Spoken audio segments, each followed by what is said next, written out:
guys, I'm in the studio today and it's time to make journals. So I've got, and I thought I'd share once again a little bit of my process about how I make journals. I'm making the 5x7 size. So and I'm stacking my signatures right here, and so I've got a big pile of my maps that I like to use. These are maps that people just give me from their glove boxes now, because we don't need maps in our glove boxes anymore because we have Google or whatever. So I have a lot of old map, they're old or oldish maps that people give me. And then here's my Mohawk superfine 70-pound text weight paper that I like to use. And then this is the other kind of ephemera that I've got, and these are just pages from art books, sheet music, art books, decorative paper, dictionary pages, I don't know, just any kind of ephemera that I've got on hand. It's just whatever I have that I've collected out of old books or old plays, poetry books, anything like that. So for some reason I like 7 pages. I like seven paper pages and 7 signatures. It's just I think it just makes a nice size book for holding, like in your hands, and the thickness of it is nice, and then the thickness of it compared to the length and width. It's just something about 7 stacks of 7 pages, 7 signatures. It's a thing. So, and I kind of do it a little, I'm trying to do a whole bunch at once so that I've got a good stock ready to go. So just take 1, 2 pages, 3 pages, 4 pages, 5, 6, 7, stack, and then 1, 2, 3, 4, 5, 6, 7, stack, 1, 2, 3, 4, 5, 6, 7, and then once I would get through all of this, then I would start folding the signatures. Move those out of the way. This is a jig that I set up. I like to use jigs. It just makes things so much easier. So I tape this ruler down on the 20-inch mark, and when I've got long sheets of paper, I can just slide it through. When I need to tear down a lot of paper, I just slide. I've got a long sheet. I just slide it through and say I need 5 inches. I would just put it to 5 inches, and then tear, and then slide it through, tear, tear, tear. So I like to use jigs. I think they just make my life so much easier when I don't have to measure every single sheet. I think that's a great time saver, and I like to think of how to make a jig or how to make it work. That's an interesting thing to my brain, so I like that too. So here's my 7 pages, so I'm going to fold them in half. And I don't use a bone folder for this because I'm going to put this in the press, so I don't worry about using a bone folder to get a really good press, really good fold to the pages, because I'm just going to put the whole stack in the press, so I don't have to worry about the fold. It'll create a nice fold for me. So here's 3. So I've got 1, 2, 3, 4,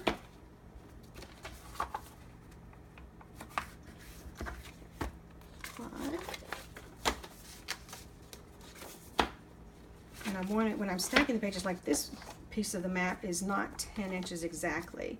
It's maybe 9 inches. So I'm going to try to center it left and right, so that when I fold it in half, I've got a little over here and a little over here. Otherwise, if you do this action, and then you fold the pages and you fold it in half, well, you've got a big gap right here, but not on this side. And I don't know, I'm kind of it's a thing. I just want I want it even on either side. So I try to put it in the center, so that when I fold it, I don't know, that just makes me happier. So I've got 1, 2, 3, 4, 5, 6.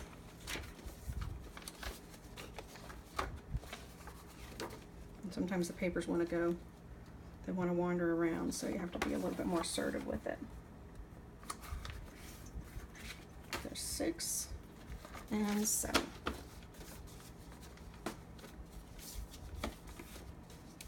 And I hand tear a lot of my pages. I mean, I use a cutter for some things, but I like to tear. It's a soothing thing to me to pull, that ripping sound. And then the stacks, I like that sort of meditative experience of tearing down a lot of paper. So, and plus I just kind of like a little more organic edge that the torn gives me. I think that it shows a little bit more the mark of the hand, and it's not that this is not a machine doing this. These are, you know, my hands, and I'm using the cutter, just chop, chop, chop, chop, chop. That's a little too machiney for me, so I like to keep my hands in the process. So I hand tear a lot of my papers down. So I've got 1, 2, 3, 4, 5, 6, 7. So this will be the text block of the journal that I'm gonna make. Okay, so I look at it and I look at, like, okay, are these all good? Do I like all these? Do I want to flip one? This one, it looks upside down, which sometimes doesn't bother me, but it seems to bother my clients. They want it to be right side up. So this one's upside down, so I would flip it, make it right side up. So all these are right side up, and I think this is a nice, I don't have all of the same map or all of the same city or whatever, or I might put that right there to even that up a little bit. So here's 7. Okay, so this will be the text block for a journal. And then I've got a bunch of my clips here. I use these big binder clips, and I always cushion the clip, because see how it bends the paper right here? It makes a bend, makes a crease in the paper. So I don't want that crease on my text block, so I use this, just whatever scrap paper I've got around, as a kind of a cushion, so that when I put the clip on, if it's going to bend the paper, it's going to bend this paper. So there's one text block right there, ready to go. And I just start a stack, you know, start a stack of one, and then start again on another one. And I'll probably end up with, probably out of this whole stack, all of this paper, I'll probably get like 5, maybe 5 journals, something like that, 5 or 6 journals. Then I'll have a nice stock of text blocks ready to go, and I can pull leather and start sewing. So that is a little bit of how I stack, how I create the text block for my journals, and how I incorporate other pages. These pages are starting to get a little samey. Like this is a whole bunch of this art book in the back.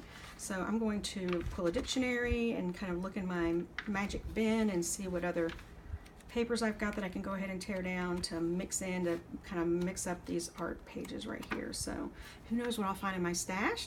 That's kind of the fun part too of making journals, is pulling stuff from my stash and thinking about how it's going to go together with whatever papers I have. So there's a little bit of the process of how I make the text blocks and for the journals. So thanks guys, and have a great day.